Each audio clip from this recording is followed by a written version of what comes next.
Cole came back to the office on Saturday morning, which he did not normally do, because he wanted to be the one to turn the lights on for the last time before the room went quiet for a while. He let himself in the same way he always did, key in the same hand, and stood in the entry the way he had stood the night before. The room looked exactly the way he had left it. The chairs were where he had pushed them. The notebook was still on the corner of Clark's desk when no one had read it. The light through the front window came in long, the way it does on a West Texas Saturday, when nobody is asking it for anything. He made coffee. He did not need coffee. He made it anyway, because the act of making coffee is the act of saying out loud that the place is still a place. Travis came in around 8. Cole had not asked him to come.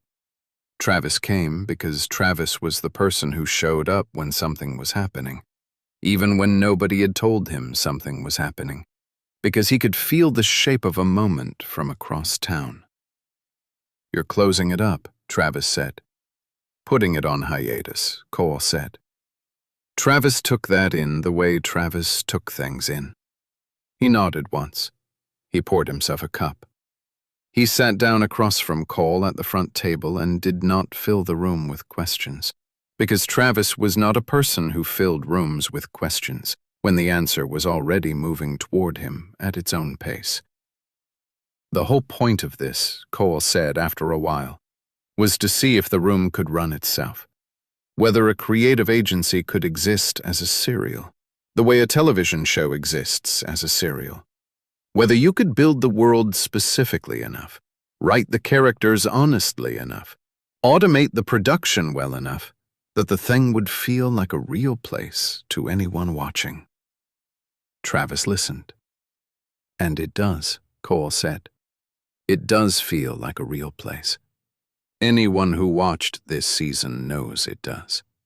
The proof of concept worked. We made the thing we said we were going to make. The cast held. The voices held. The shows held. We learned what we needed to learn about how this kind of project gets built, and how much of it can run on its own, and how much of it requires a hand." "How much of it requires a hand?" Travis asked. "More than I have to give right now," Cole said. Travis nodded again. He looked at the front window for a long moment. He looked back. "And the other work," Travis said. "The other work is the work that pays," Cole said. "The other work is the reason I built any of this in the first place, to learn the craft so I could bring the craft back." "So you bring the craft back." "So I bring the craft back." They sat with that for a minute. Outside, a truck went down the main road, and the sound of the truck took a long time to fade, the way truck sounds take a long time to fade in towns that have a lot of sky. "What about everyone?" Travis said. "What do we tell them?" "We tell them what's true," Cole said. "We tell them this was a proof of concept. We tell them it worked. We tell them the door is not closed. The shows go on hiatus, not into the ground. If the moment comes when the room is ready to be open again, the room will be open again. If it does not, the season we made is the season we made, and it stands on its own." "And 11/11, Travis said. 11/11 keeps going. Hope keeps writing. The diary stays. That's the part you wanted to keep. That's the part I wanted to keep." Travis finished his coffee. He set the cup down with the careful sound a man sets a cup down with when he knows the cup is going to sit unwashed for a while. "You want help locking up," he said. "I locked up last night," Cole said. "I just wanted somebody to be here when I turned the lights off this morning." "Yeah," Travis said. "I know." Cole walked through the room once, the way you walk through a room you built. He touched the corner of Clark's desk where the notebook still sat. He looked at the chairs. He looked at the front window. He turned off the light.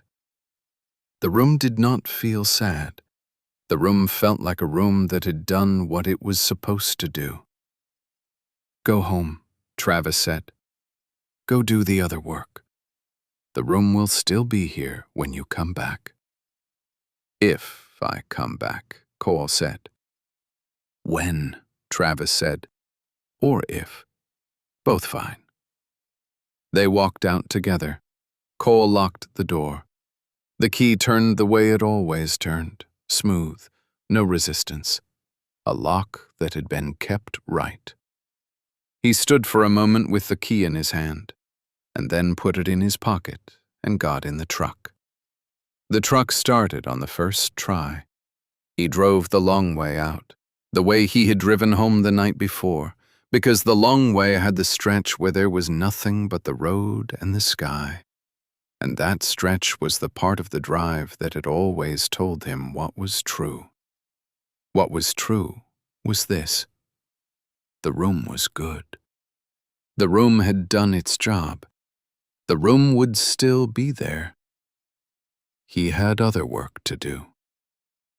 He turned onto the highway. The sun was already high. The desert went out flat in every direction, the way the desert went out flat in every direction. He did not look back. He did not need to.